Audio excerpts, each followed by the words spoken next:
Hello and welcome, fellow space explorer. Before we begin, take a slow, deep breath and settle in. If you haven't already, hit subscribe so you can join us on this calm, factual journey through the realities of deep space. You're about to discover, not through fiction, but through science, exactly what happens to the human body beyond Earth's protective atmosphere. Every second, every breath, every heartbeat matters, and we'll explore the measured truths from research, satellites, and space missions. Now, quietly step with me into the vast silence beyond our world, and let's understand what deep space really means for the human body. You rest your attention on a simple idea. Deep space begins where Earth's natural protection ends. It is not defined by distance alone, but by the disappearance of the systems that quietly keep your body stable. Below you, Earth's atmosphere thins and fades, and with it goes the blanket of gases that supplies oxygen, pressure, and temperature balance. Surrounding the planet is a magnetic field, generated by motion within Earth's core, that bends charged particles away from the surface. Beyond that shield, conditions change in ways that are measured, predictable, and deeply relevant to human biology. You learn that scientists place the practical edge of space at about 100 kilometers above sea level. At this altitude, known as the Kármán line, air is too thin to support flight using aerodynamic lift. Yet even here, Earth's influence remains. Trace gases linger, gravity still pulls strongly, and the magnetic field continues to deflect much of the sun's energetic radiation. Human-made satellites orbit within this region, including the International Space Station, which circles Earth while still wrapped in partial protection. Deep space begins farther out, where Earth's magnetic field weakens and finally releases its hold. Instruments carried by spacecraft measure this boundary precisely. Beyond it, charged particles from the Sun and distant galaxies move more freely. Radiation levels rise in ways that can be counted by detectors and compared across missions. Temperature no longer follows the moderated patterns familiar near Earth. These conditions are not mysterious. They are mapped using data gathered over decades. You notice that deep space is often imagined as empty, but in reality it contains a thin mixture of particles, fields, and energy. The density is extremely low, far lower than any vacuum created on Earth, yet it is not zero. Individual atoms drift vast distances without collision. Photons from stars cross uninterrupted for years. This environment behaves according to well-tested physical laws, and your body responds to those laws without exception. To understand survival, researchers begin with measurement. They track pressure in pascals, radiation in sieverts, temperature through energy transfer, and oxygen availability in partial pressures. Each of these quantities is linked to known biological thresholds. Human tissues do not guess or adapt instinctively. They react based on chemistry and physics. Deep space removes several variables that life on Earth takes for granted. One of the most important differences is pressure. At sea level, air presses on your body from all directions, allowing gases in your blood and lungs to remain dissolved at stable levels. In deep space, ambient pressure drops close to zero. This change alters how gases behave inside the body, a response described by gas laws verified through laboratory experiments and high-altitude studies. These reactions are slow enough to observe, fast enough to matter. Radiation exposure also changes sharply. On Earth's surface, you are constantly exposed to background radiation from natural sources, but the atmosphere and magnetic field reduce its intensity. Measurements from lunar missions and deep space probes show that outside the shield, radiation levels increase several-fold. These particles interact with cells by ionizing molecules, a process studied extensively in medicine and nuclear physics. The effects accumulate over time and are dose-dependent. Temperature behaves differently as well. Without air, heat does not flow through convection. Instead, energy leaves the body through radiation, a slower and more directional process. Sensors on spacecraft confirm that objects in sunlight heat up, while shaded surfaces cool dramatically. The body follows the same physical rules. Understanding this allows engineers to predict thermal stress with precision. You also become aware of how scientists separate immediate effects from long-term exposure. Short-duration experiments, such as high-altitude balloon flights and vacuum chamber tests, reveal rapid physiological responses. Long-duration missions provide insight into cumulative changes. Together, these approaches form a complete picture grounded in observation rather than assumption. Near-Earth orbit offers a useful comparison. Astronauts aboard the International Space Station experience microgravity, but not true deep space conditions. Radiation is higher than on Earth, yet still partially deflected. Temperature is controlled artificially. Pressure and oxygen are carefully maintained. This controlled environment allows researchers to isolate variables and understand which changes come from gravity loss and which would worsen beyond Earth's reach. Deep space removes these layers of control unless they are deliberately recreated. Life support systems attempt to replace pressure, oxygen, and thermal balance, but they cannot eliminate radiation completely. Instruments aboard interplanetary spacecraft record how these factors change with distance from Earth, building a consistent data set used to model human exposure. You sense how survival time is not a single number but a combination of limits. Biology operates within ranges. When pressure falls below a threshold, when oxygen drops beneath a certain partial pressure, when radiation exceeds repair capacity, systems fail in measurable ways. These boundaries are not flexible, and they are not influenced by will or awareness. The study of deep space is therefore the study of limits. Scientists approach it carefully, using animal models, cellular experiments, and volunteer data from controlled environments. Every conclusion is tested against physical law and biological evidence. Nothing is assumed without measurement. As your breathing stays slow and even, you hold onto this grounding idea. Deep space is not hostile by intention, only by condition. It follows the same rules everywhere, and your body responds according to those rules. Understanding begins with defining the environment precisely, because survival depends on knowing exactly what has changed, and what has quietly disappeared. You also notice how knowledge of these conditions grows through agreement. Independent measurements from different missions align closely, reinforcing confidence in the data. When multiple probes record similar radiation levels at similar distances, the results converge into consensus. This process removes uncertainty step by step. It allows predictions to be made calmly, without exaggeration, about how long unprotected tissue can function when removed from Earth's influence. Medical research contributes quietly as well. Studies of high-altitude pilots, divers, and patients exposed to controlled pressure changes reveal how human physiology behaves when familiar supports are reduced. These findings translate directly to space research because the underlying chemistry is the same. Oxygen binds to hemoglobin according to pressure, fluids shift according to gradients, and cells respond to energy in predictable ways. All of this preparation serves a single purpose: to understand what happens when the air around you no longer presses gently inward. When the surrounding pressure vanishes, the balance your body maintains every moment is altered. The absence itself becomes the defining feature, shaping every response that follows. In that silence, biology meets physics directly, revealing how quickly consciousness depends on something as simple as surrounding air pressure levels. You settle into the idea that air does more than provide oxygen.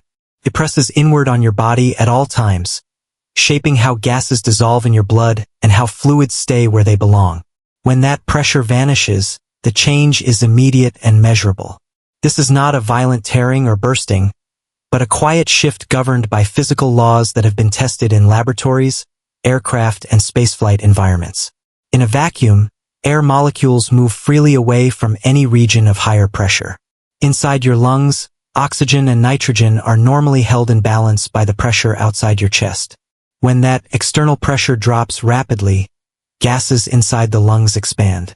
This expansion follows a simple rule described by Boyle's law, which states that gas volume increases as pressure decreases. The lungs themselves are flexible, but only within limits defined by tissue strength. If a person is exposed to vacuum without protection, air begins leaving the lungs almost instantly. This is why trained pilots and astronauts are taught never to hold their breath during rapid decompression. Holding air inside creates pressure differences that can damage delicate lung tissue. Experiments in altitude chambers show that passive exhalation reduces this risk significantly, even as oxygen availability drops. As air leaves the lungs, oxygen levels in the blood fall. Hemoglobin, the molecule that carries oxygen, releases it according to partial pressure. When surrounding pressure approaches zero, oxygen can no longer remain bound efficiently. The brain, which relies on a continuous oxygen supply, responds quickly. Studies from high-altitude aviation incidents show that loss of useful consciousness can occur in roughly 10 to 15 seconds. During this time, the body does not freeze or rupture. Skin is elastic enough to contain internal tissues, and the skeleton provides structure. Fluids do not boil explosively, but they do begin to behave differently. At very low pressure, the boiling point of water decreases. In body tissues, this leads to a phenomenon called ebullition, where dissolved gases form small bubbles in bodily fluids. This effect has been observed in controlled experiments and documented in aerospace medicine. Ebullition causes swelling rather than bursting.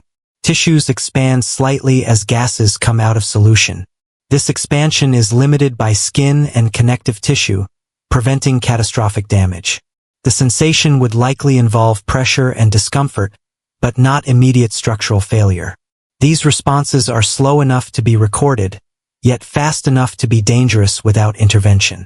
Temperature change during vacuum exposure is often misunderstood. Without air, heat does not leave the body quickly. Radiation is the primary method of heat loss, and it occurs gradually. This means that cold is not the first threat. Oxygen deprivation and pressure imbalance dominate the early physiological response. Thermal effects become relevant only over longer periods. Blood circulation continues briefly after pressure loss. The heart can still beat, and blood can still move, but oxygen content declines rapidly. Brain cells are particularly sensitive. Electrical activity begins to falter as oxygen-dependent processes slow. Loss of consciousness follows a predictable timeline supported by both human accident data and animal studies conducted under ethical oversight. Importantly, these effects are reversible if exposure is brief. Aerospace chamber tests show that individuals repressurized within seconds can recover without lasting injury. This finding guides safety standards for spacecraft and suits. It also highlights how close the boundary is between survivable exposure and irreversible harm. The absence of air also removes sound. Vibrations cannot travel through vacuum, making the environment completely silent. While this has no direct physiological effect, it emphasizes how completely different the surroundings become. Sensory input drops away, leaving only internal signals as the body responds to changing chemistry.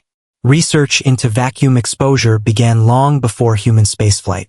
Early high-altitude balloon missions in the 20th century provided critical data. Later, controlled decompression studies refined understanding. These efforts built a consistent picture that remains valid today. Modern space medicine continues to rely on these foundational observations. Protective equipment works by restoring pressure locally. Spacesuits apply mechanical counterpressure or contain pressurized gas to maintain normal lung function and blood chemistry. Their design limits are based on the same physical laws that govern unprotected exposure. Every seal, joint, and valve exists to preserve pressure continuity. You notice how survival is not determined by distance from Earth, but by pressure conditions. A vacuum at one location behaves the same as a vacuum anywhere else. The body's response depends only on how rapidly pressure changes and how completely it is removed. This universality allows scientists to model scenarios accurately without speculation. Time plays a critical role. Seconds matter. The window before loss of consciousness is narrow but consistent across individuals. This consistency reinforces confidence in predictions and emergency procedures. It also explains why training emphasizes immediate response rather than delayed correction. As you breathe gently now, surrounded by air that presses invisibly against your skin, you recognize how constant that pressure has always been. Its absence reveals how finely balanced your physiology truly is. The vacuum itself does nothing actively, yet its emptiness reshapes every process that relies on surrounding force. That quiet removal of pressure also removes oxygen's ability to remain where it is needed most, guiding attention toward the fragile chemistry that sustains awareness at every moment. You focus your attention on oxygen, not as a symbol of life, but as a measurable substance that follows exact rules. Every breath you take brings oxygen into the lungs, where it passes across thin membranes into the bloodstream. This movement depends on pressure differences that exist quietly and constantly under normal conditions. When those differences disappear, oxygen transport slows and then stops, following patterns that scientists have carefully documented.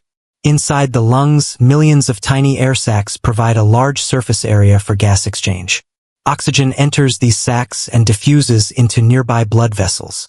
Hemoglobin molecules inside red blood cells bind oxygen in a reversible chemical process. This binding depends on partial pressure, a concept describing how much of the surrounding pressure comes from oxygen alone. At sea level, this pressure is high enough to keep hemoglobin nearly saturated. As blood circulates, oxygen is delivered to tissues that need it. The brain is especially demanding, using a significant portion of the body's oxygen supply despite its small mass. Neurons rely on oxygen to maintain electrical activity and chemical balance. Without it, energy production drops rapidly, and normal signaling cannot continue. This dependence has been measured repeatedly in medical and laboratory settings. When ambient pressure falls sharply, as it does in a vacuum, oxygen pressure in the lungs collapses.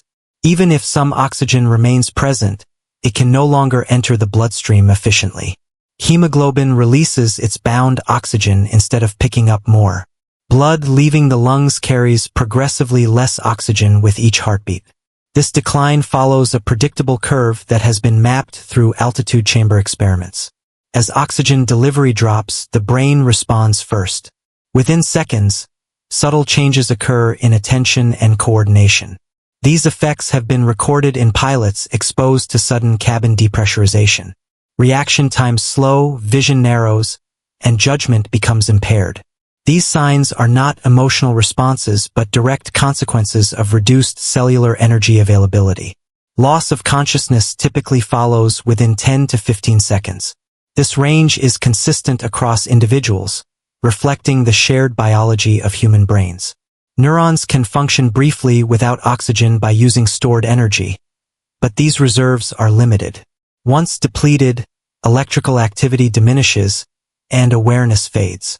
This process is silent and gradual, not abrupt or dramatic. Importantly, the brain does not suffer immediate structural damage during this brief period. Studies show that if oxygen supply is restored quickly, normal function can return without lasting injury. This reversibility defines the critical window used in emergency planning for aviation and spaceflight. It is also why rapid response is emphasized over delayed correction. If oxygen deprivation continues beyond this window, the situation changes. Neurons begin to experience irreversible injury as chemical gradients break down. Calcium enters cells uncontrollably, enzymes activate in damaging ways, and membranes lose integrity. These processes are well understood from stroke research and cardiac arrest studies. They unfold over minutes, not seconds. Blood circulation alone cannot prevent this damage without oxygen. The heart may continue beating briefly, but oxygen-poor blood cannot sustain brain metabolism. This distinction is crucial. Consciousness depends not just on blood flow, but on the oxygen content within that flow. Measurements confirm that both factors must be present together. Carbon dioxide levels also change during oxygen loss.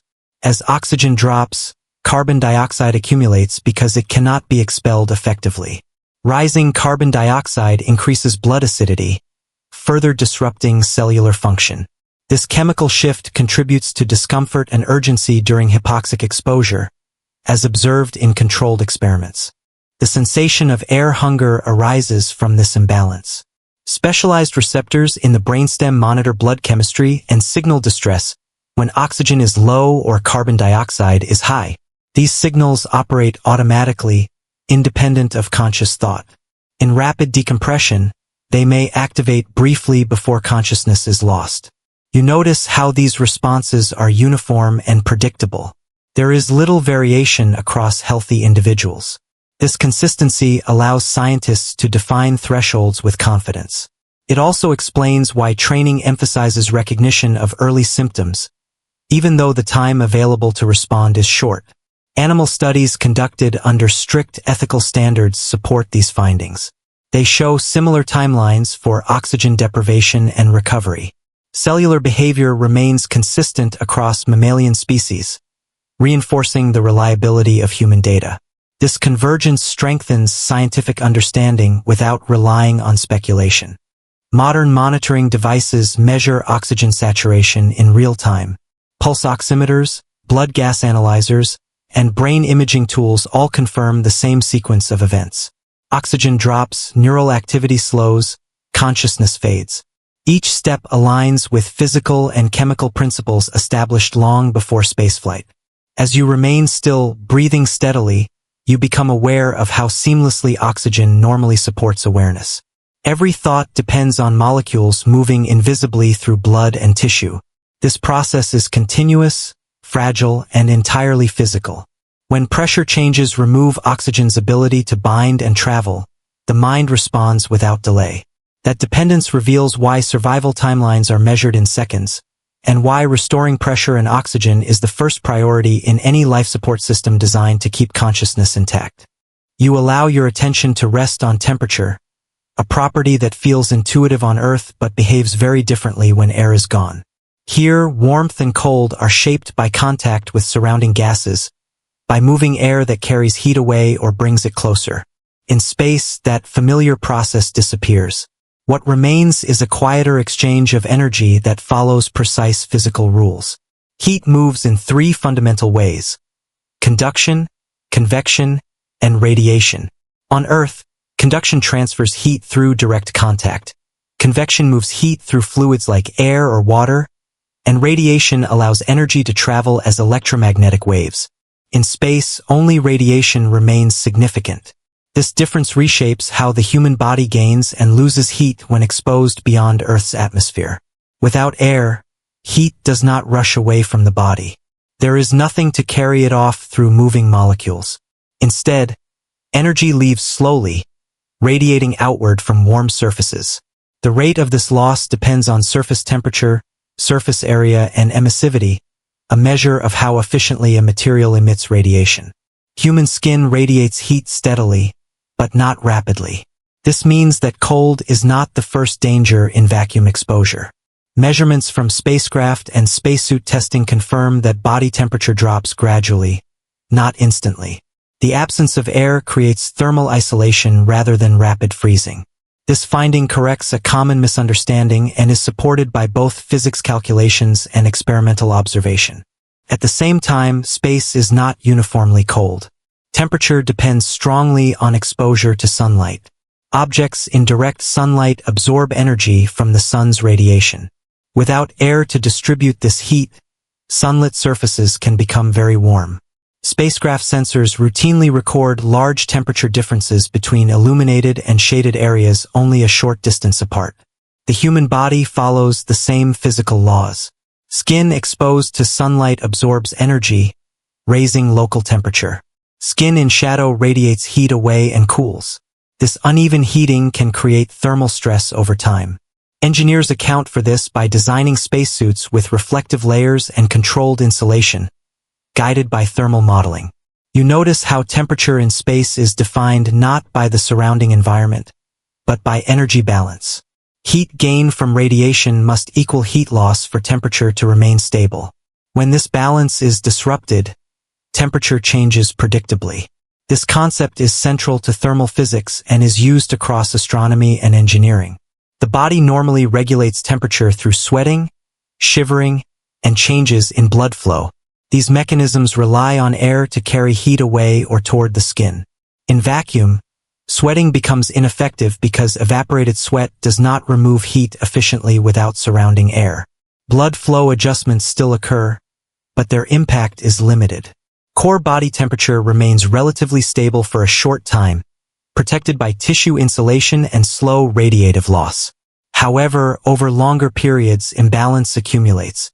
Space medicine studies show that maintaining thermal equilibrium requires active control in space environments. Passive exposure alone cannot preserve normal temperature indefinitely.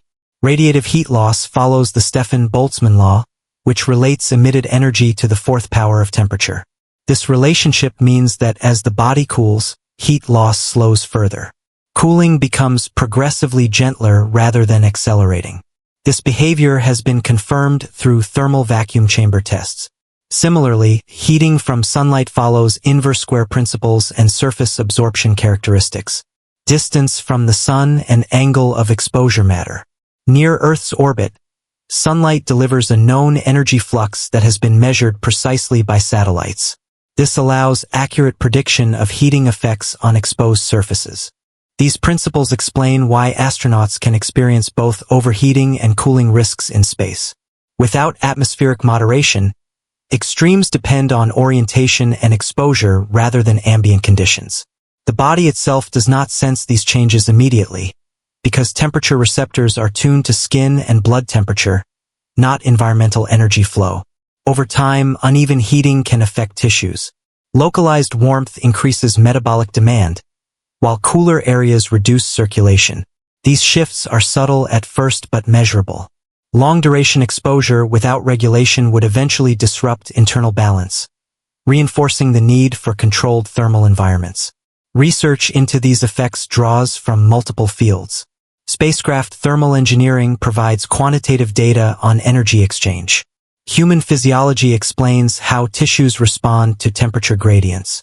Together, they form a consistent picture grounded in observation rather than assumption. You also recognize how temperature interacts with other factors. Oxygen deprivation and pressure loss dominate early survival timelines, while thermal effects unfold more slowly. This sequencing matters. It allows scientists to prioritize which hazards require immediate intervention and which develop over longer intervals. The silence of space extends to heat transfer. Without moving air, there is no sensation of wind or chill. Temperature changes occur without tactile cues. This absence of sensation can delay awareness of thermal stress, making monitoring systems essential in any protective equipment.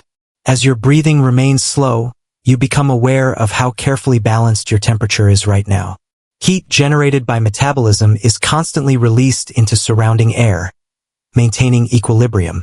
This balance feels effortless because Earth's environment supports it continuously. When air is removed, that support vanishes. Temperature becomes a matter of radiation and exposure alone, governed by equations that apply equally to skin, metal, and stone. The body responds not with drama, but with gradual, measurable change. That quiet exchange of energy highlights how survival depends not only on oxygen and pressure, but on maintaining a steady flow of heat, a process that grows increasingly delicate when nothing surrounds you to carry warmth away or bring it back. You shift your attention to something that cannot be seen, felt, or heard, yet can be measured with remarkable precision. Radiation fills space, moving silently through the vacuum, shaped by distant stars, exploding remnants of stellar death, and the steady output of the sun. On Earth, much of this radiation never reaches you. High above, a magnetic field curves charged particles away, and a thick atmosphere absorbs many that remain. When those shields fade, exposure increases in ways that scientists have carefully quantified. Radiation in space comes in several forms. One major source is the sun, which emits a continuous stream of charged particles known as the solar wind. At times, the sun releases sudden bursts called solar energetic particle events. These consist mainly of protons accelerated to high speeds. Instruments aboard spacecraft measure their energy and intensity, allowing researchers to track how often they occur and how strong they can become. Another source lies far beyond the solar system. Galactic cosmic rays originate from powerful astrophysical processes, such as supernova explosions. These particles travel vast distances at nearly the speed of light. By the time they reach the region near Earth, they carry extremely high energy. Detectors on satellites and deep space probes confirm their presence and measure their penetration ability. Earth's magnetic field acts as a dynamic barrier. Charged particles curve along magnetic field lines, many never reaching the surface. This shielding is strongest near the equator and weaker near the poles, which is why auroras form. Beyond the field's outer boundary, this protection diminishes rapidly. Measurements show a clear increase in radiation levels once spacecraft pass this region. Radiation is quantified using units that reflect biological impact. The sievert measures how much energy radiation deposits in tissue and how damaging it is to cells. Space agencies establish exposure limits based on extensive epidemiological data, medical research, and risk modeling. These limits reflect increased cancer risk and other long-term health concerns. When radiation passes through the human body, it interacts with atoms and molecules. High-energy particles can remove electrons from atoms, creating ions. This process, called ionization, can damage DNA, proteins, and cell membranes. Laboratory studies show that cells have repair mechanisms, but these systems are not perfect. Damage accumulates when exposure exceeds repair capacity. Not all tissues are affected equally. Rapidly dividing cells are generally more sensitive, while some tissues show greater resilience. Bone marrow, the gastrointestinal lining, and reproductive cells are among the most vulnerable. These sensitivities have been documented through medical radiation studies and animal research conducted under controlled conditions. Radiation exposure in deep space differs from medical imaging or Earth-based sources. The energy levels are often higher, and the particles can penetrate deeply. Shielding reduces exposure but cannot block all radiation completely. Even thick materials allow some particles to pass through, creating secondary radiation inside the shield itself. Engineers measure and model these effects to improve protection. Time plays a critical role. Unlike pressure loss or oxygen deprivation, radiation does not cause immediate loss of consciousness. Its effects unfold slowly. Short exposures may cause no noticeable symptoms, while long-term exposure increases the probability of cellular damage. This gradual nature makes radiation a silent risk, requiring constant monitoring rather than immediate reaction. Data from astronauts provide valuable insight. Dosimeters warn aboard the International Space Station record cumulative exposure. Results show higher doses than on Earth, yet still lower than what would be experienced farther away. Missions beyond low Earth orbit, including lunar missions, confirm that exposure rises significantly with distance from Earth's magnetic field. Animal studies and cellular experiments complement human data. They allow researchers to observe biological responses at doses and durations not ethically testable in humans. These studies reveal patterns of DNA damage, mutation rates, and repair efficiency. When combined with astronaut data, they form a consistent and reliable understanding. Radiation does not harm by intention or direction. It follows physical laws, interacting randomly at the atomic level. Some particles pass through tissue without effect, while others collide directly with critical structures. Risk is therefore probabilistic. Scientists describe it in terms of increased likelihood rather than guaranteed outcome. Protective strategies focus on reduction rather than elimination. Spacecraft design places living areas behind fuel tanks or water supplies, which absorb some radiation. Mission planning considers solar activity cycles, scheduling travel during periods of lower risk when possible. These decisions are based on continuous observation of solar behavior. You notice how radiation transforms survival from a question of minutes into a question of months and years. It defines long-term limits rather than immediate ones. Understanding it requires patience, careful measurement, and acceptance of uncertainty within known boundaries. As you remain still, you are surrounded by Earth's shielding, largely unaware of the constant particle flow above you. Beyond that shield, the same particles move freely, tracing invisible paths through space and matter alike. Their presence reminds you that survival is shaped not only by what disappears in deep space, but also by what becomes more intense, quietly influencing cells one interaction at a time. You turn your attention to gravity, or more precisely to its absence. On Earth, gravity constantly pulls on every part of your body, shaping posture, circulation, and the distribution of fluids. When you leave that familiar pull behind, every system begins to adjust. These changes are not immediate disasters, but gradual shifts measured carefully in orbital research and long-term space missions. Muscles are among the first to respond. On Earth, Postural and skeletal muscles work continuously to maintain posture and support movement against gravity. In microgravity, this work is no longer required. Electromyography studies on astronauts show a rapid decrease in muscle activation. Over weeks, muscle mass declines, particularly in the lower back and legs. Strength diminishes at measurable rates, even with regular exercise designed to counteract these effects. Bone is also affected. Bone tissue is dynamic, constantly remodeled by osteoblasts building and osteoclasts resorbing. Mechanical load stimulates formation, maintaining density. In microgravity, that load decreases sharply.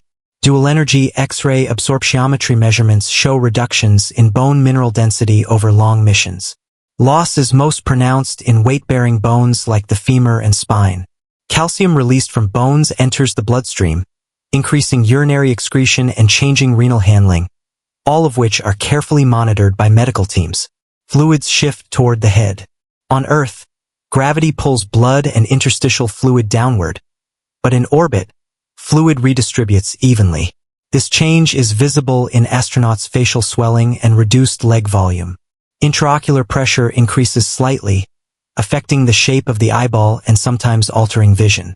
Optical coherence tomography has been used to quantify these changes, revealing subtle thickening of the retina in some crew members. The cardiovascular system adapts as well. With fluid moving upward, the heart pumps against less resistance in the lower body. Heart muscle mass can decrease modestly, and stroke volume changes. Blood pressure regulation also adjusts. Baroreceptors detect altered fluid distribution and modulate heart rate. These adaptations are all measurable and consistent, demonstrating the precision of human physiology in response to altered forces. Balance and coordination depend on input from the vestibular system in the inner ear. In microgravity, these sensors no longer signal the same gravitational reference. Astronauts experience disorientation during early adaptation. Motion sickness occurs in a minority, diminishing as the central nervous system recalibrates. Tests confirm that fine motor control eventually stabilizes, but spatial perception remains subtly different in prolonged absence of gravity. Metabolic processes also respond. Energy expenditure may decrease slightly because less work is needed to maintain posture and locomotion. Hormonal changes, including shifts in cortisol and fluid-regulating hormones, are observed. Immune responses can be altered, affecting both inflammatory regulation and antibody production. Each effect is documented carefully in longitudinal studies on orbiting crews. Exercise and countermeasures mitigate many of these changes. Resistive devices simulate load-bearing activity, and aerobic exercise maintains cardiovascular function. Compliance with these routines reduces, but does not entirely prevent bone and muscle loss. Monitoring shows a dose-response relationship between activity and preservation of physical systems. These interventions reflect precise understanding of human adaptation rather than guesswork. Nutrition also influences adaptation. Adequate protein, vitamin D, and calcium help maintain muscle and bone integrity. Controlled diets onboard spacecraft are designed to provide essential nutrients while minimizing excess mass. Data confirm that adherence to nutritional protocols improves physiological resilience during prolonged microgravity exposure. You become aware of the slow accumulation of these changes. Microgravity does not harm instantly. It reshapes the body subtly, over days and weeks. Astronauts returning to Earth undergo readjustment. Muscles regain strength with mechanical loading, bones recover density over months, and fluid balance normalizes. Vision often improves gradually, although some residual effects may persist. The reversibility of many changes highlights the resilience of human physiology when monitored and supported. Sleep patterns are influenced as well. Without the usual gravitational cues, circadian rhythms can shift slightly. Astronauts report changes in sleep duration and quality. Light exposure, scheduled rest, and controlled activity are used to regulate cycles, ensuring that restorative processes continue effectively.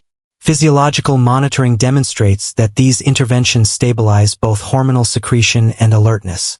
The skeletal and muscular changes are accompanied by neurological adaptation. The brain reorganizes sensor-motor maps in response to altered proprioceptive feedback. Imaging studies show shifts in connectivity patterns associated with spatial orientation and movement planning. These modifications are subtle and reversible, reflecting the plasticity of the nervous system when confronted with a novel environment. Even gastrointestinal function is affected. Fluids and peristalsis adjust to new orientation and pressure conditions. Transit times remain largely within normal ranges, but slight shifts are documented. Absorption of nutrients remains effective, supported by controlled diets and monitoring. The body's integrated systems continue to maintain homeostasis despite the absence of gravitational cues. All these changes are observed in a context of precise measurement. Astronauts wear sensors, undergo imaging studies, and provide continuous feedback. Data collected over multiple missions and decades converge into reliable patterns. Microgravity does not introduce chaos. It reveals consistent physiological adaptation to altered forces. This evidence forms the foundation of planning for longer journeys beyond Earth orbit. You notice how microgravity amplifies the importance of prior research on Earth. Bed rest studies, parabolic flight experiments, and underwater simulations provide early insight into expected adaptations. They allow countermeasure strategies to be designed before actual exposure, demonstrating the predictive power of controlled science. You also sense the interconnectedness of all responses. Muscle atrophy influences bone loading, which affects calcium balance, which in turn affects renal and cardiovascular systems. Fluid shifts impact vision, which interacts with neurological adaptation.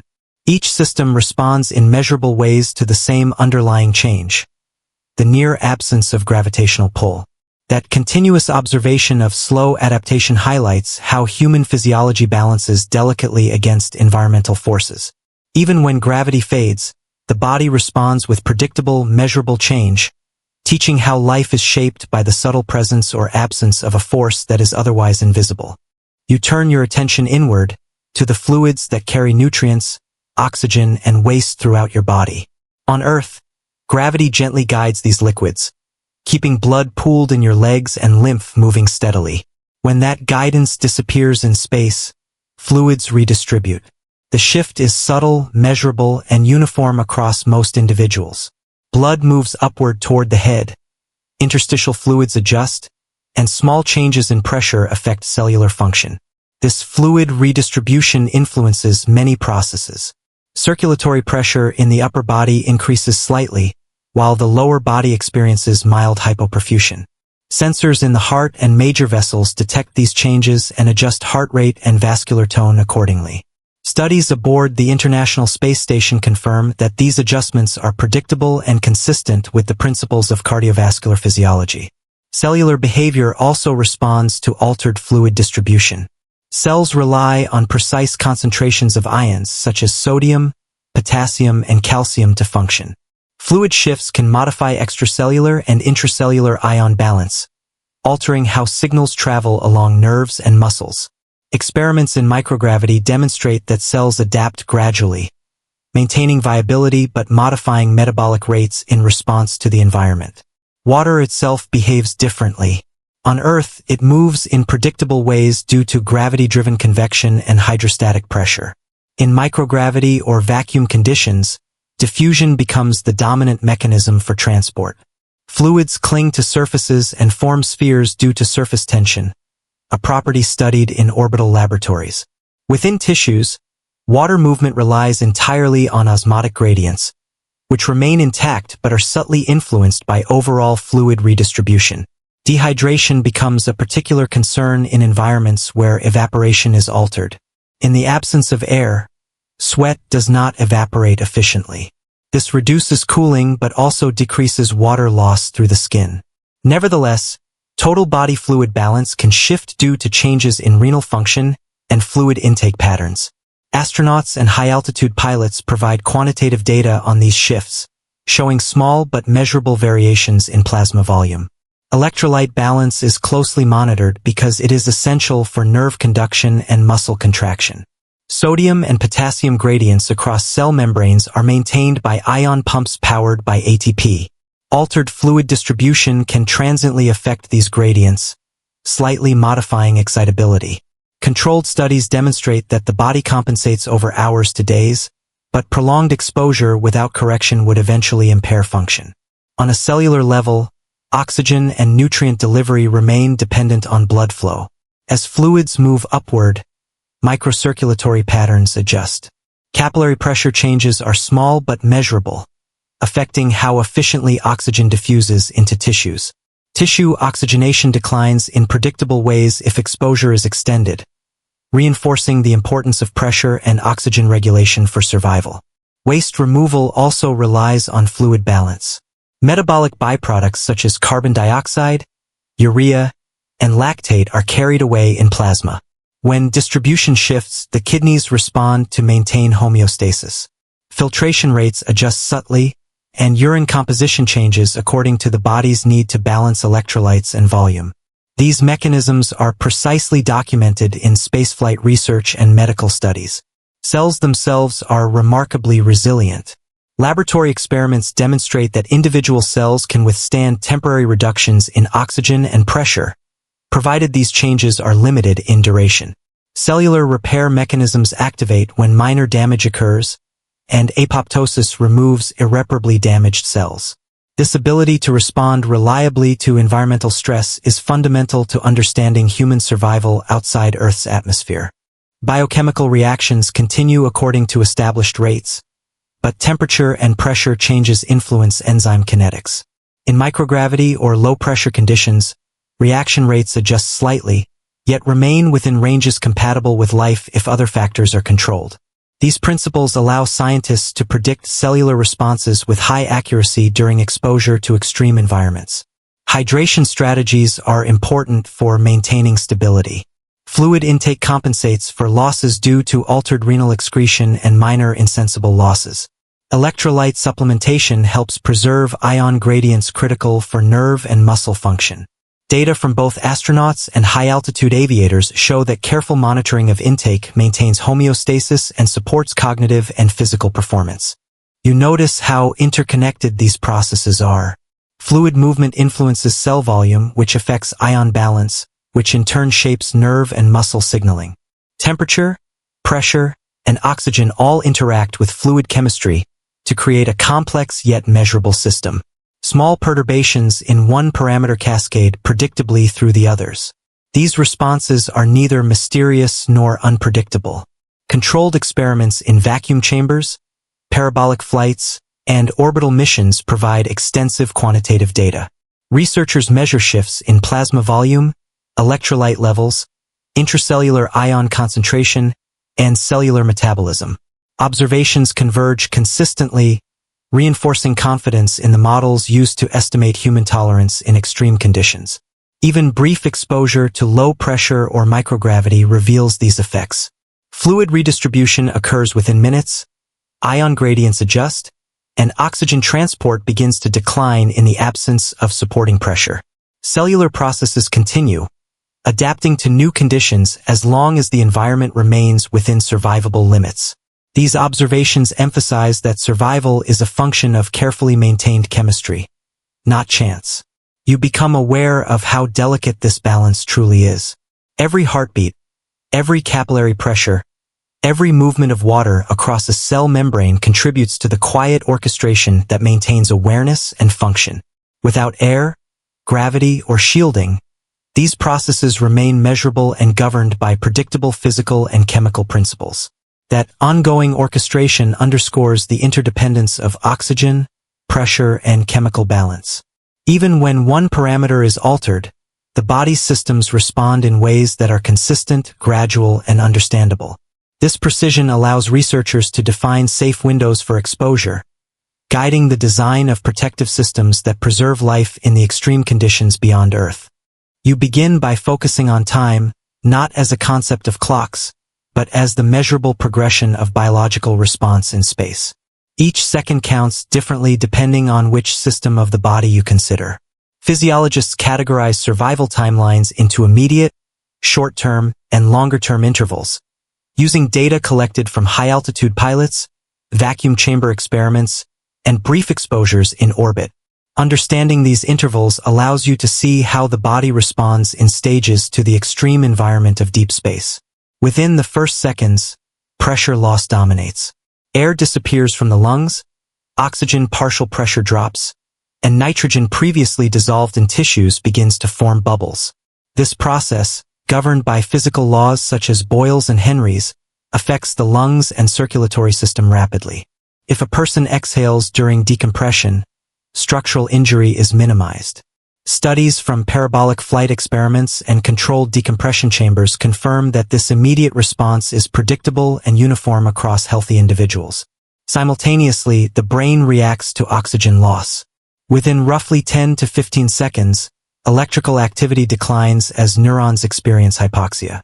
Consciousness fades, a process documented in aviation physiology and space medicine literature. This interval is remarkably consistent, allowing researchers to define clear thresholds for rapid intervention. Cells themselves do not fail instantly, but function is temporarily halted at the organ level, particularly in the central nervous system. During the first minute, fluids begin to redistribute. Blood and interstitial liquids shift toward the upper body, increasing intracranial pressure. This shift contributes to facial swelling, mild congestion, and slight visual changes. The cardiovascular system adjusts through baroreceptor signaling, altering heart rate and vessel tone. Animal studies confirm that these changes occur steadily, providing a controlled, predictable model for human response. Within several minutes, metabolic and chemical imbalances become more pronounced. Carbon dioxide accumulates in tissues due to reduced circulation, increasing blood acidity. Electrolyte gradients adjust in response to fluid shifts, subtly affecting nerve and muscle excitability. Cellular repair mechanisms activate as minor molecular damage occurs. Although without restoration of oxygen and pressure, these systems cannot fully correct disturbances. Laboratory experiments document these effects quantitatively, showing how intracellular processes respond to environmental stress over short intervals. Radiation exposure, which accumulates over longer durations, begins to register as well. While immediate effects are minimal in seconds and minutes, energetic particles interact with cellular DNA continuously. The first hour of exposure demonstrates measurable but subclinical damage, confirming that radiation is primarily a long-term threat rather than an acute cause of collapse. Dosimeter readings from spacecraft validate these observations, correlating exposure to energy flux and distance from Earth's magnetic protection. Temperature changes are gradual. In the absence of air, heat loss occurs through radiation alone. The body's core temperature remains relatively stable in the first minutes, even as extremities slowly radiate heat. Thermal modeling from spacecraft experiments confirms that, unlike oxygen deprivation or pressure loss, temperature-related harm unfolds over tens of minutes to hours. Engineers design life support systems to stabilize these conditions before they approach critical thresholds. During the initial minutes, consciousness may already be lost, but cellular and tissue responses continue. Muscle tone declines slowly in microgravity, though the absence of force does not cause immediate structural failure. Bones, blood, and connective tissues remain intact for these short intervals. This phase highlights the distinction between functional collapse, which occurs quickly, and structural degradation, which unfolds over longer timescales. After several tens of minutes, if exposure continues without protective systems, cumulative effects become evident. Dehydration, shifts in electrolytes, and ongoing radiation deposition begin to alter cellular chemistry in ways that can lead to irreversible damage. Animal studies demonstrate that survival beyond 1 hour in unprotected vacuum is unlikely, emphasizing the sharp distinction between brief tolerable exposure and extended hazard. For trained astronauts using suits or pressurized modules, the timeline extends significantly. Life support systems maintain pressure, oxygen levels, and temperature, allowing hours or even days of safe operation. Measured performance data indicate exact durations before consumables or system limits require intervention. These findings are based on strict engineering and biomedical testing, confirming that survival time can be quantified and predicted with high confidence. Even during short exposures, physiological monitoring provides critical data. Pulse oximetry, intracranial pressure readings, and cardiac output measurements document how quickly the body transitions through each stage. These real-time observations allow emergency protocols to be calibrated precisely, supporting both safety and mission planning. The consistency of these measurements across missions reinforces the predictability of survival intervals. You begin to appreciate how survival is a layered process. Immediate threats like oxygen loss and pressure collapse dominate the first seconds. Short-term adjustments, including fluid redistribution and metabolic compensation, occur over minutes. Long-term risks, such as radiation and temperature stress, unfold over hours or more. Each interval is measurable, distinct, and governed by well-understood physical and physiological principles. The precision of these timelines comes from decades of empirical research. Studies in hyperbaric and vacuum chambers, observations of high-altitude pilots, and data from astronauts in low Earth orbit all converge. These sources provide overlapping verification, ensuring that what you know about survival is based on repeatable and observable evidence rather than conjecture. Models derived from these measurements allow scientists to predict outcomes with remarkable accuracy. You notice that the human body is resilient within its defined limits, yet sensitive to abrupt changes. Seconds matter when pressure is lost. Minutes matter for metabolic and fluid adjustments. Hours matter for cumulative stress. Each period has distinct consequences that can be quantified and anticipated. This gradation of time and effect forms the framework for all protective measures in deep space. The temporal perspective also reinforces the role of intervention. Rapid repressurization, oxygen replenishment, and thermal control can reverse many immediate and short-term effects. Delays, even by minutes, dramatically increase the probability of irreversible harm. Understanding the sequence of these physiological responses is essential for the design of suits, spacecraft, and emergency protocols, all of which are engineered based on measured timelines rather than guesswork. You become aware of the seamless interplay of seconds, minutes, and hours. Immediate cellular chemistry, neural function, cardiovascular response, and thermal regulation each follow their own rhythm. Together, they form a comprehensive, time-dependent portrait of human survival in the absence of Earth's protective environment. This portrait is built on observation, testing, and verification. As you reflect on these intervals, you realize how survival in deep space is not a matter of intuition or heroism, but a precise sequence of measurable responses. Seconds reveal the vulnerability of consciousness. Minutes expose the body's adjustments, and hours show the slow accumulation of environmental stress. Each interval is a window into the body's intricate adaptation, teaching that time itself becomes a measurable factor in preserving life beyond Earth. You begin by considering the spacesuit as a carefully engineered survival system, not simply clothing. Its primary function is to provide a stable environment for the body when external conditions become extreme. Beyond Earth's protective atmosphere, a human cannot rely on ambient pressure, breathable air, or temperature regulation. Each suit incorporates layers, circuits, and mechanical systems designed to maintain these conditions within precise, measurable limits. The first requirement is pressure. Human tissues function optimally at roughly 1 atmosphere of pressure. A vacuum would cause gases dissolved in blood and tissues to expand, leading to injury.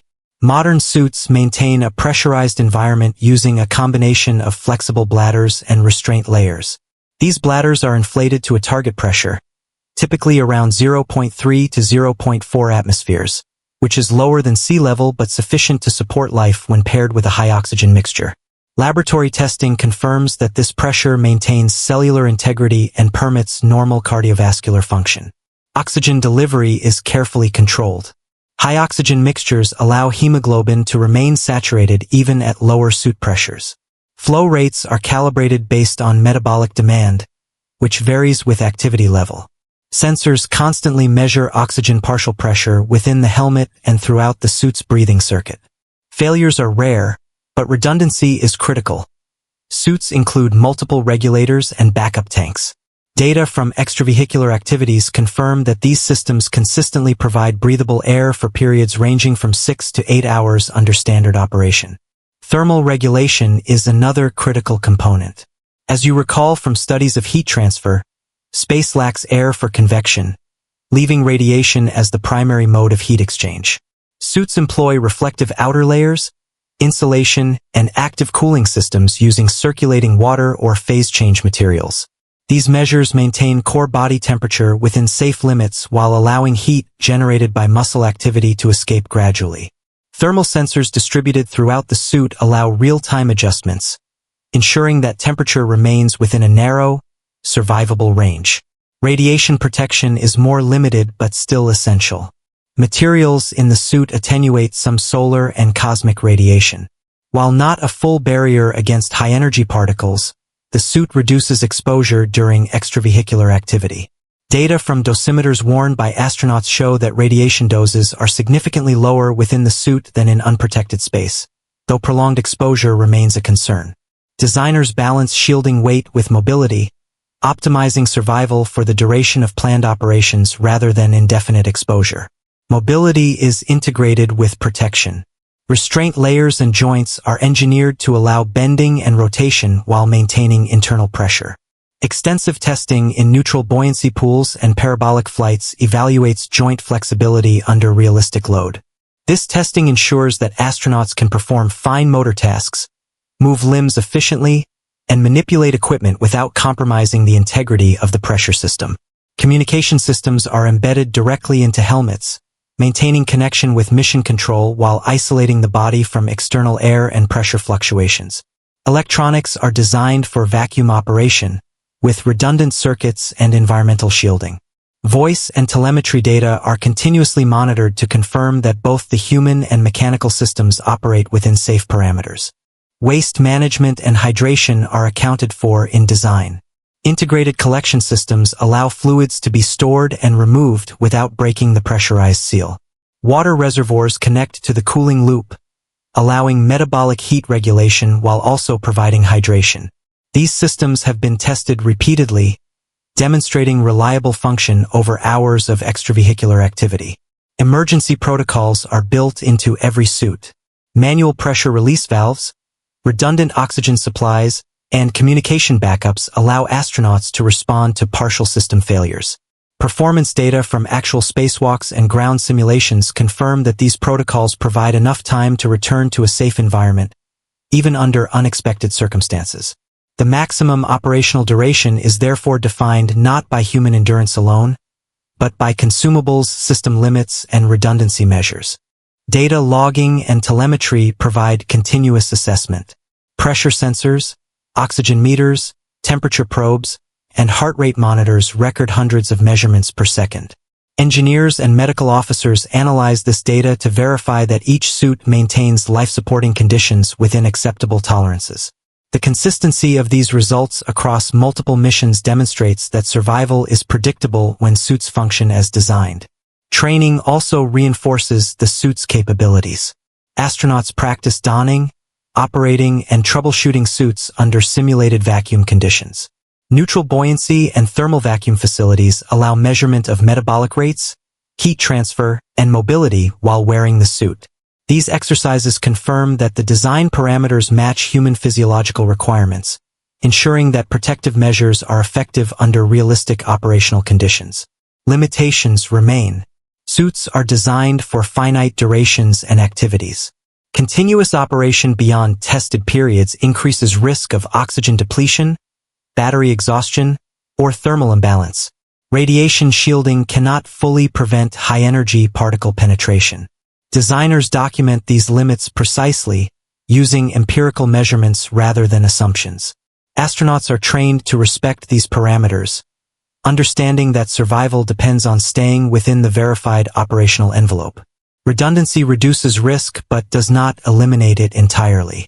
Multiple oxygen tanks, backup cooling loops, and layered communication systems provide margin for error. Testing has demonstrated that single-component failure rarely leads to immediate danger, but concurrent failures across systems could become critical.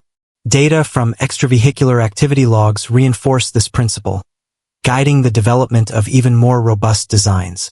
Overall, the suit functions as a self-contained environment.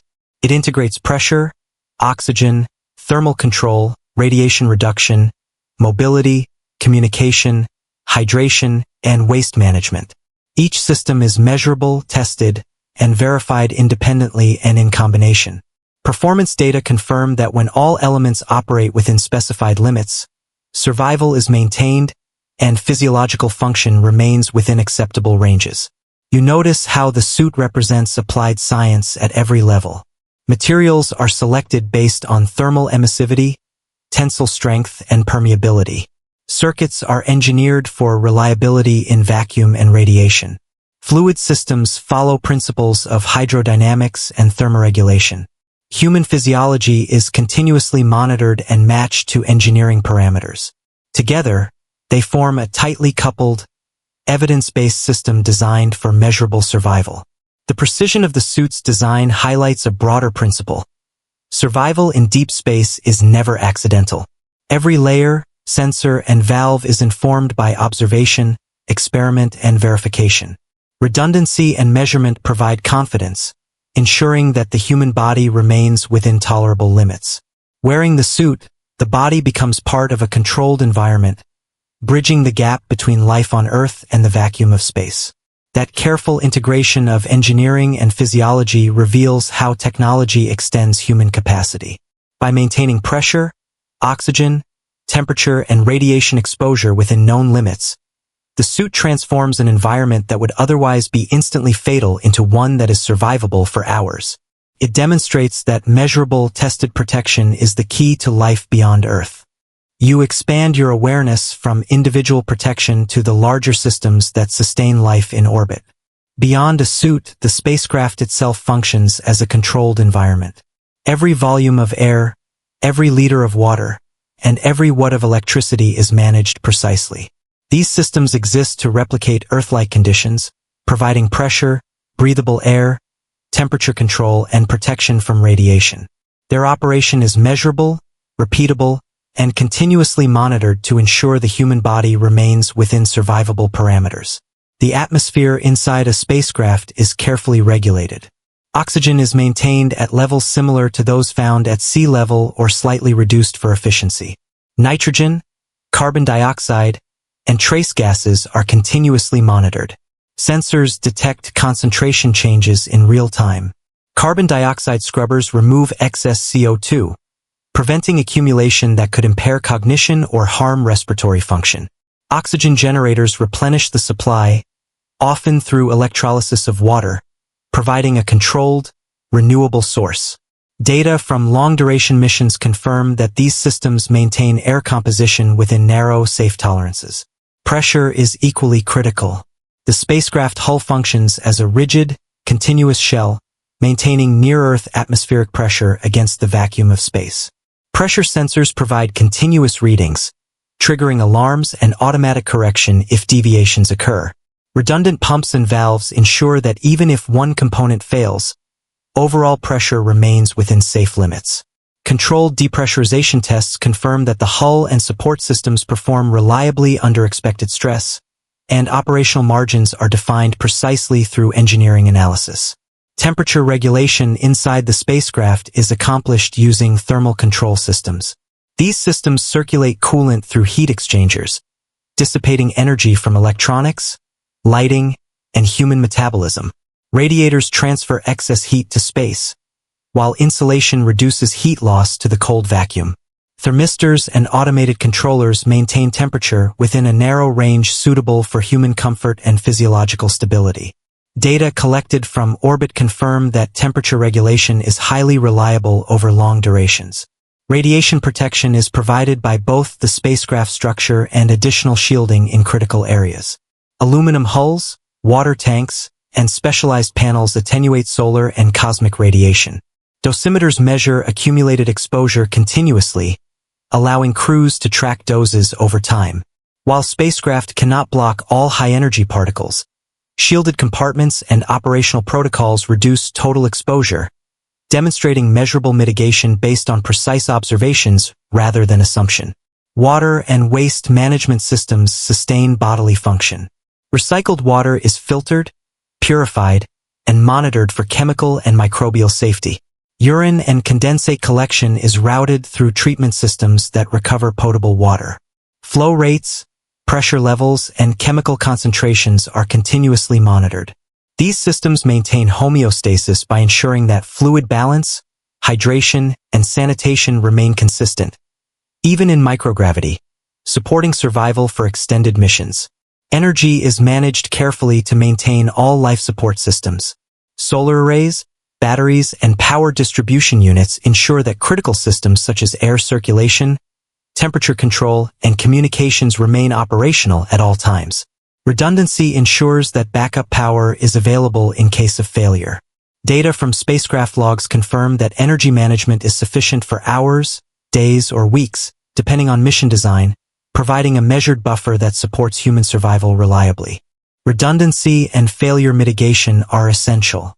Engineers calculate failure probabilities using historical data and statistical modeling. Multiple independent systems allow life support functions to continue even if a component fails. Automatic fault detection identifies anomalies early, triggering correction procedures or crew intervention. This systematic approach ensures that survival is not dependent on a single component, but rather on the continuous functioning of an integrated, monitored system.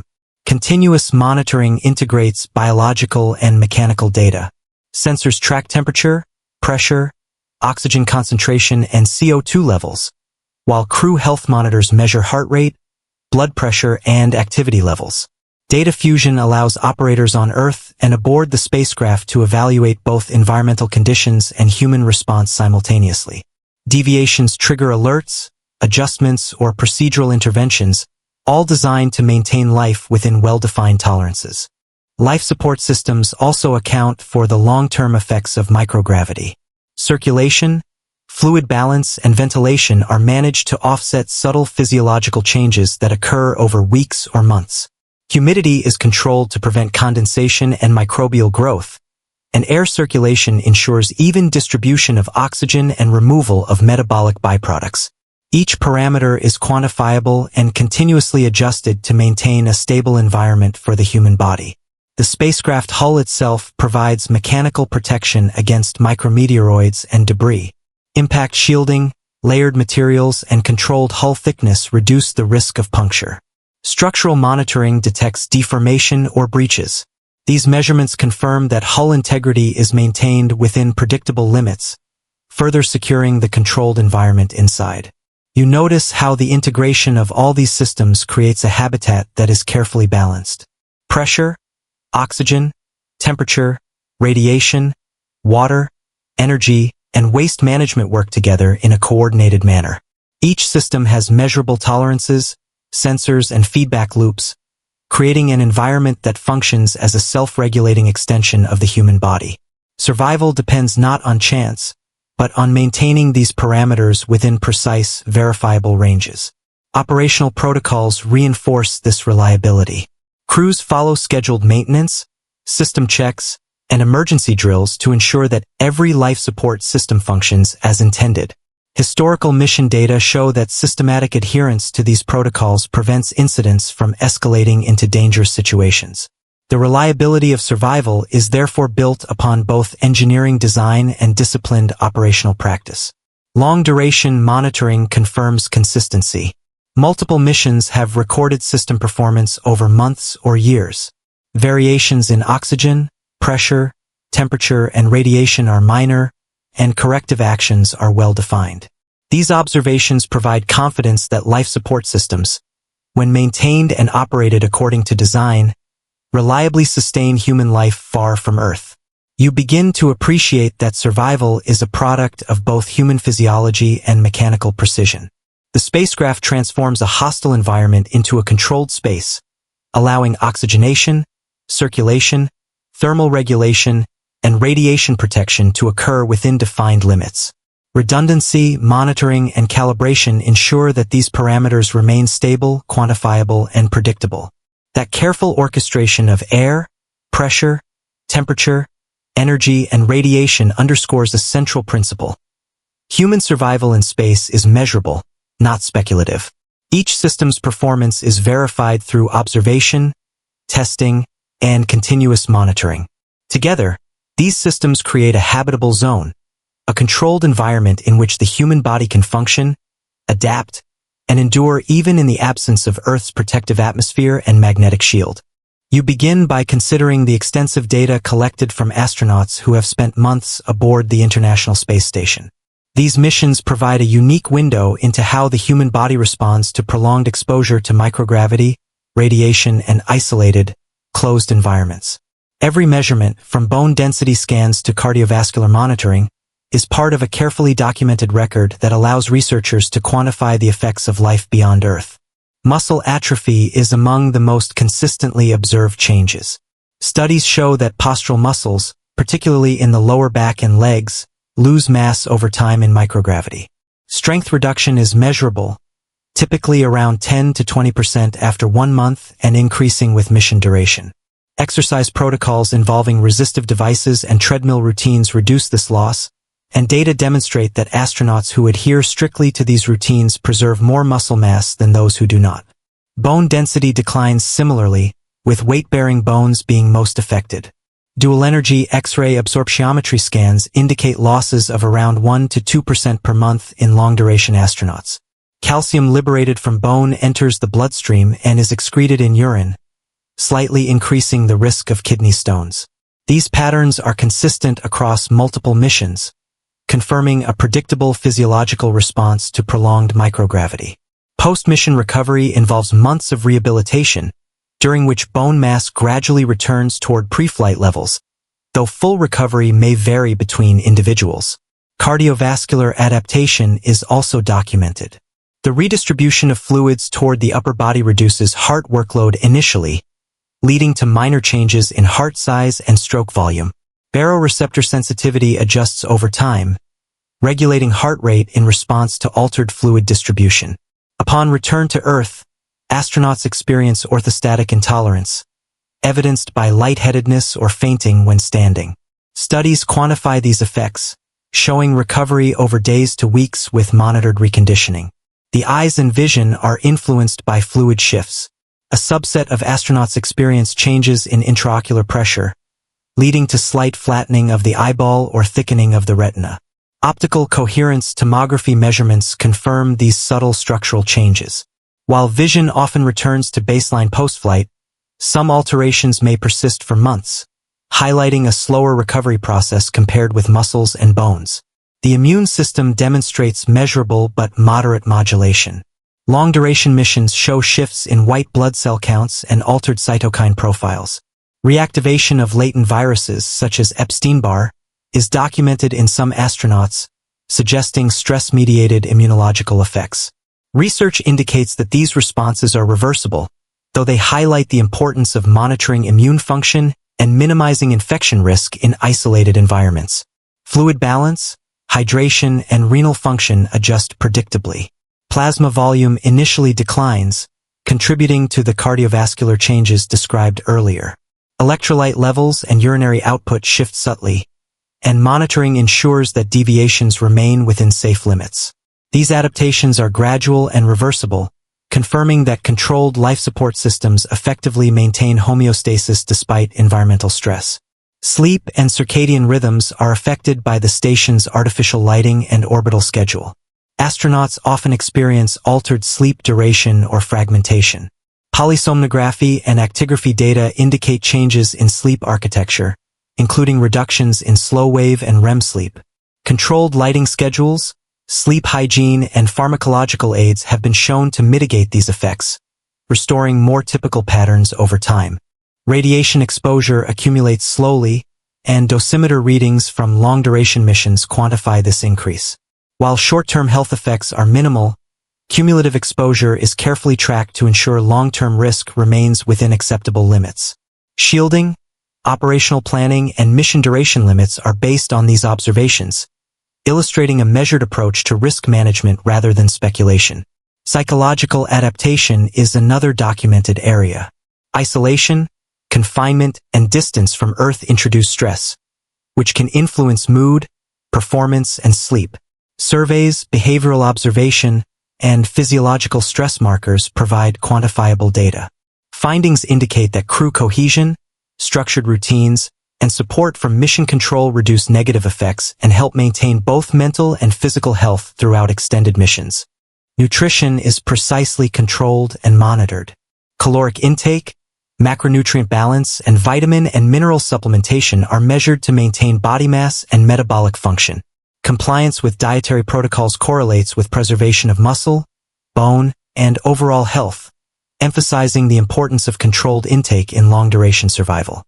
Every system responds in interconnected ways. Muscle loss contributes to bone stress reduction. Fluid shifts affect vision and cardiovascular function. Sleep disruption influences hormonal balance and cognitive performance. Data collected over years show consistent patterns across astronauts of different ages, sexes, and baseline health statuses. This consistency reinforces confidence in predictions about human adaptation and recovery. Recovery on Earth follows a well-defined trajectory. Cardiovascular, musculoskeletal, and fluid systems gradually return toward baseline. Rehabilitation protocols include exercise, nutrition, and medical monitoring.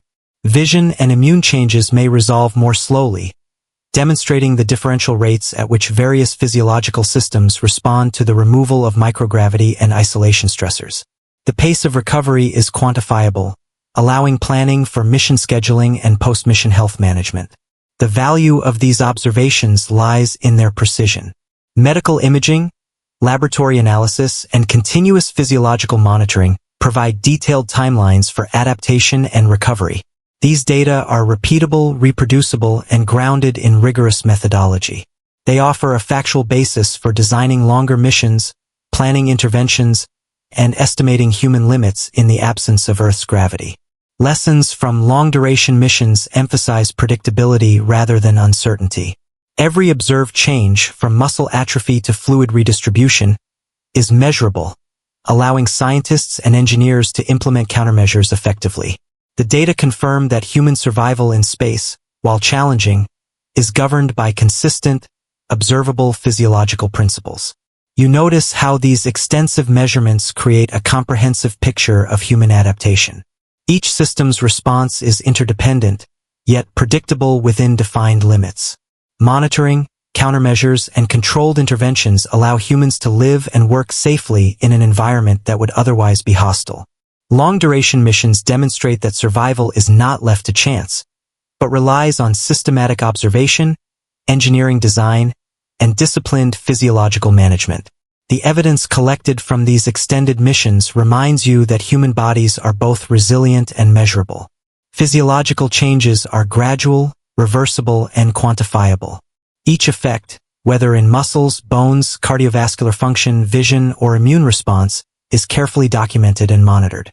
This knowledge forms the foundation for safe, long-term human presence in space and illustrates that every adaptation follows predictable, observable scientific patterns.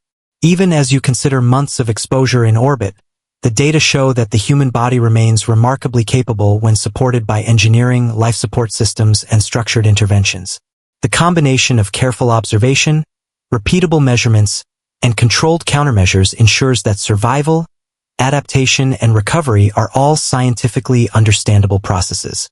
Each measurement builds confidence in the predictability of human resilience in the extraordinary environment of space. You begin by considering the concept of absolute limits. While human physiology adapts to many stresses, there are conditions beyond which survival is impossible. These thresholds are defined by measurable properties such as atmospheric pressure, oxygen availability, temperature, and radiation dose. Understanding them requires controlled experiments, ethical study, and careful observation of extreme environments, both on Earth and in space. Pressure is one of the most critical parameters. The human body requires a certain amount of atmospheric pressure to maintain structural integrity of tissues and proper function of the lungs. Below approximately 6.3 kilopascals, the pressure is insufficient to prevent gases in the blood from forming bubbles, a condition known as ebulism. Experiments with animal models and controlled decompression chambers have confirmed that exposure below this threshold leads to rapid incapacitation within seconds. This limit is absolute. No suit or breathing technique can compensate indefinitely. Oxygen availability represents another hard boundary. The partial pressure of oxygen must remain within a specific range to sustain cellular respiration.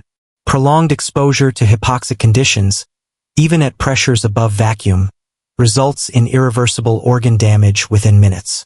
Studies on high-altitude aviators and animal models provide precise measurements of the time frames within which hypoxia becomes fatal. These observations are reproducible, demonstrating that survival depends on maintaining oxygen levels within measurable thresholds. Temperature extremes also define limits. Human enzymes, cell membranes, and organ systems function optimally within a narrow thermal range. Core temperatures below approximately 28 degrees Celsius or above roughly 42 degrees Celsius rapidly compromise cellular processes. Laboratory studies, hypothermia research, and hyperthermia observations establish these boundaries clearly. Even with protective clothing, exposure beyond these limits overwhelms the body's compensatory mechanisms, leading to rapid loss of function. Radiation presents a distinct type of boundary. Exposure to high-energy particles, such as galactic cosmic rays or solar particle events, can disrupt DNA and cellular repair mechanisms. Acute doses above 4 to 6 sieverts are typically fatal without immediate medical intervention. Space agencies calculate cumulative exposure limits for astronauts based on age, sex, and mission duration, ensuring that lifetime doses remain within tolerable, empirically established ranges. These limits are grounded in decades of observation, modeling, and terrestrial radiation studies. Dehydration and fluid loss define additional thresholds. Even moderate reductions in total body water alter cardiovascular function, electrolyte balance, and thermoregulation. Beyond certain levels, cellular metabolism fails, kidney function declines, and nervous system activity is compromised. Empirical studies demonstrate precisely how much fluid loss the human body can tolerate, and these values inform protocols for space missions, high-altitude expeditions, and desert operations. Cellular tolerance to pressure, oxygen, and temperature integrates across systems. The failure of one organ can cascade, producing systemic collapse. Animal research, clinical studies, and spaceflight monitoring quantify these interactions, revealing the sequential limits of human survival. These cascading effects are predictable, measurable, and form the basis for designing safety systems, life support environments, and emergency protocols. Ethical considerations limit direct experimentation with extreme conditions on humans. Instead, researchers rely on animal models, computer simulations, and extrapolation from safe exposures. High-fidelity models reproduce the effects of hypoxia, decompression, thermal extremes, and radiation with remarkable accuracy. Cross-validation with astronaut data and clinical observations confirms the reliability of these thresholds. Time interacts with these thresholds in measurable ways. Seconds, minutes, and hours determine the window of survival under extreme conditions. For instance, exposure to vacuum produces incapacitation within 10 to 15 seconds, whereas exposure to suboptimal oxygen levels may allow several minutes before irreversible damage occurs. Radiation and thermal extremes follow different temporal profiles, but each is defined by clear, quantitative data. These time-dependent limits inform planning for both suits and spacecraft. You observe that these thresholds are not arbitrary. Every limit corresponds to a physical, chemical, or physiological boundary. For pressure, it is the solubility of gases in blood. For oxygen, it is the partial pressure required for cellular respiration. For temperature, it is the range within which enzymes catalyze reactions efficiently. For radiation, it is the dose that overwhelms DNA repair. Each threshold is measurable and reproducible, not speculative. Redundancy in life support systems and protective gear allows humans to approach these limits safely. Suits and spacecraft maintain pressure, oxygen, temperature, and shielding within defined margins. Continuous monitoring provides alerts when conditions approach the boundaries of survival. However, surpassing these thresholds results in rapid failure, demonstrating that even the most sophisticated technology cannot extend human capability indefinitely. Understanding these absolute limits also informs emergency planning. By knowing exactly how long an individual can survive under specific conditions, protocols can be developed for rescue, repressurization, oxygen supplementation, or thermal stabilization. Each intervention is based on precise, quantitative measurements, providing predictable outcomes. These protocols rely on observation and engineering rather than conjecture. The thresholds also illustrate variation between individuals. Age, baseline health, and acclimatization influence exact tolerance. However, the fundamental physical and chemical constraints apply universally. Every human shares the same basic limits, defined by cellular biochemistry, circulatory mechanics, and thermoregulation. This universality allows space agencies to establish standardized safety guidelines for crews, while accounting for individual variation within narrow margins. You notice how these boundaries frame the overall picture of human survival. They define what is physically possible and what is not, creating a map of measurable conditions. Scientists and engineers rely on this map to design environments, protective equipment, and operational procedures. Each system, from suits to spacecraft, functions to maintain conditions within these empirically defined limits, ensuring that life is preserved within known tolerances. Research into these thresholds continues to refine the understanding of survival limits. Advances in monitoring technology, imaging, and simulation provide increasingly accurate data on how the human body responds to extreme pressure, oxygen deprivation, thermal stress, and radiation.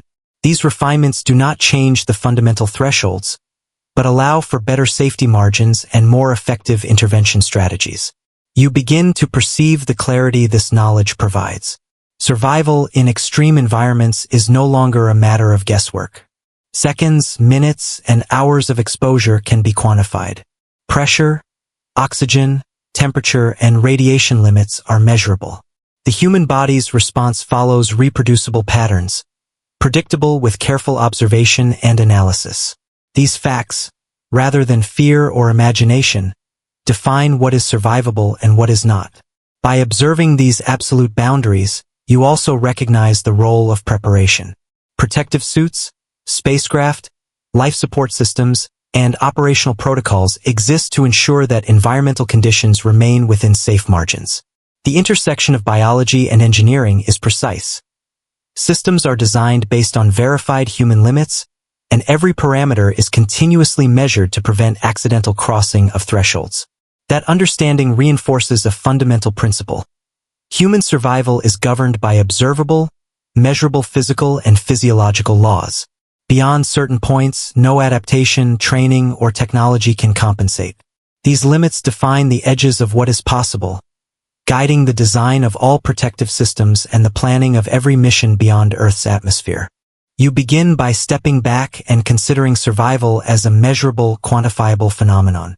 It is not a narrative of heroism or fear, but a precise interaction between human physiology and environmental parameters. Oxygen levels, pressure, temperature, radiation, and time each influence biological function in ways that can be recorded, analyzed, and predicted. These factors intersect to create a complex yet understandable map of human resilience in space. Oxygen is fundamental. Hemoglobin binds and transports oxygen, supporting every cell's metabolic needs. Partial pressure determines how efficiently oxygen is delivered. Too little, and cells fail within minutes. Too much, and oxidative stress increases, potentially causing cellular damage over hours or days. Measurements of oxygen saturation, blood gas levels, and respiratory rates provide exact numbers for safe limits.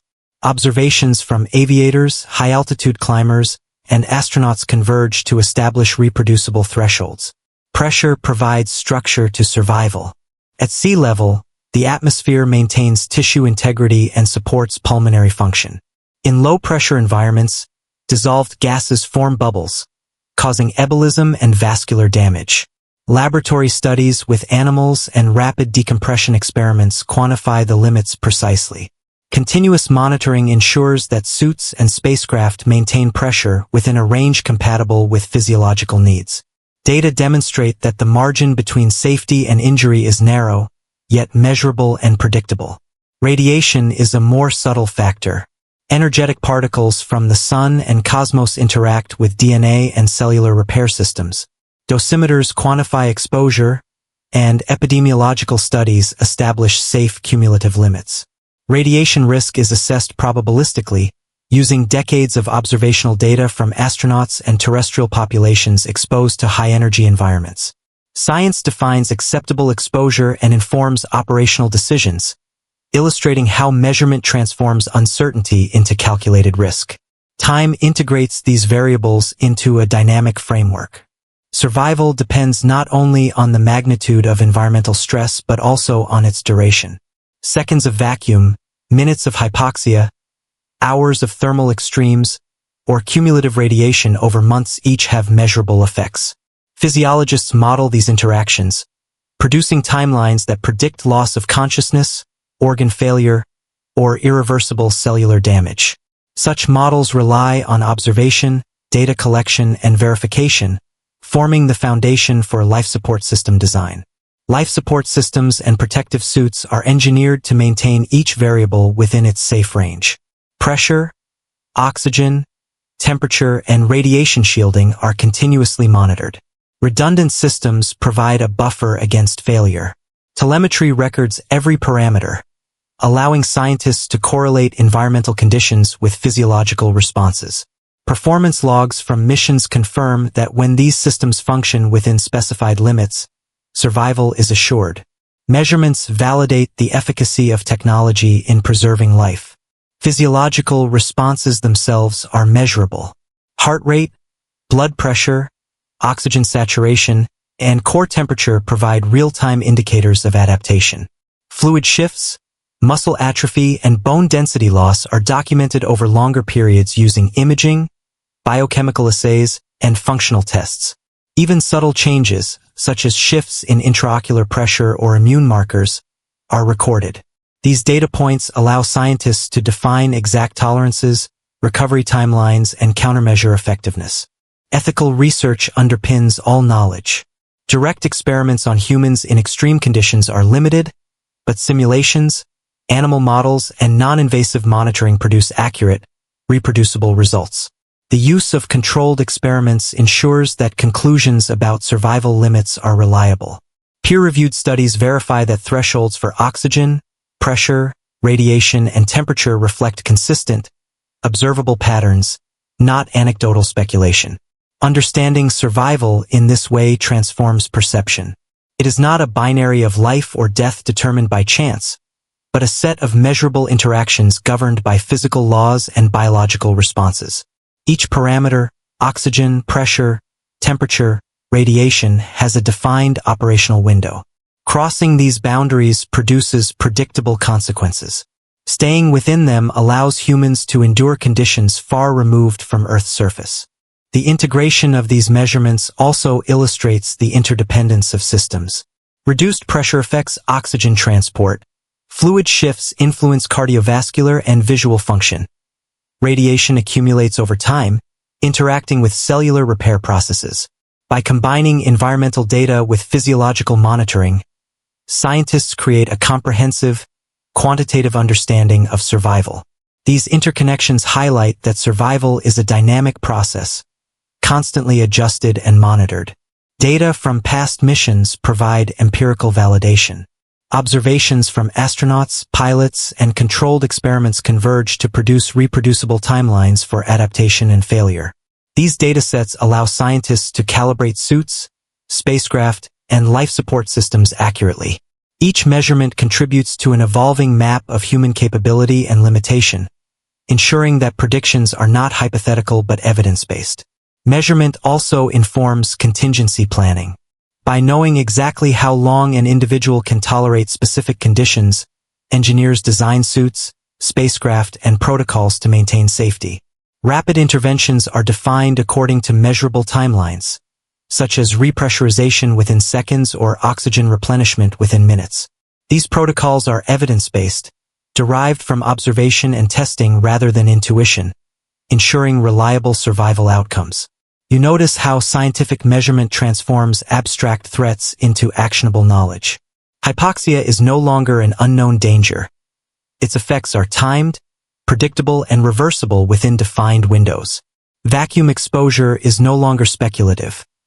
Its physiological consequences are quantified. Radiation is no longer invisible. It is continuously measured, managed, and mitigated. Each factor becomes part of a calculable system, allowing controlled survival even in an extreme environment. This approach also emphasizes gradual learning and verification. Each mission, experiment, and observation adds data points to refine understanding. Thresholds are confirmed, countermeasures are validated, and predictive models are improved. The process is iterative, grounded in repeatable measurement and peer-reviewed analysis, creating a continuously updated, evidence-based framework for human life in space. You begin to perceive survival as a function of measurement rather than uncertainty. Oxygen levels, pressure, radiation, temperature, and time are variables that can be quantified, adjusted, and maintained. Life support systems, suits, and operational protocols are engineered according to these parameters. Physiological monitoring confirms that humans function within safe ranges. This scientific framework allows spacefarers to endure environments that would otherwise be fatal. Ultimately, you understand that survival is an integration of human biology, engineering, and observation. Every system interacts with every other, and every effect is measurable. Seconds, minutes, and months of exposure produce data that inform future missions, guide system design, and enhance understanding of human capability. The precision of these measurements ensures that life beyond Earth is not left to chance. As you reflect on these principles, it becomes clear that survival is both delicate and quantifiable. It relies on the careful orchestration of environmental control, protective technology, and physiological monitoring. The evidence demonstrates that each factor, from oxygen partial pressure to radiation dose, is measurable and predictable. This knowledge provides a foundation for safe exploration, revealing that even in the vastness of space, human life can be preserved through observation, calculation, and measured intervention. You feel the quiet reassurance of this understanding. Survival is not a gamble, but a series of predictable interactions governed by the laws of physics and biology. Each measured parameter guides design, protocol, and intervention. By observing, recording, and analyzing these factors, science provides the knowledge to protect life where Earth's atmosphere and magnetic shield no longer reach, allowing humans to exist safely in the silence of space.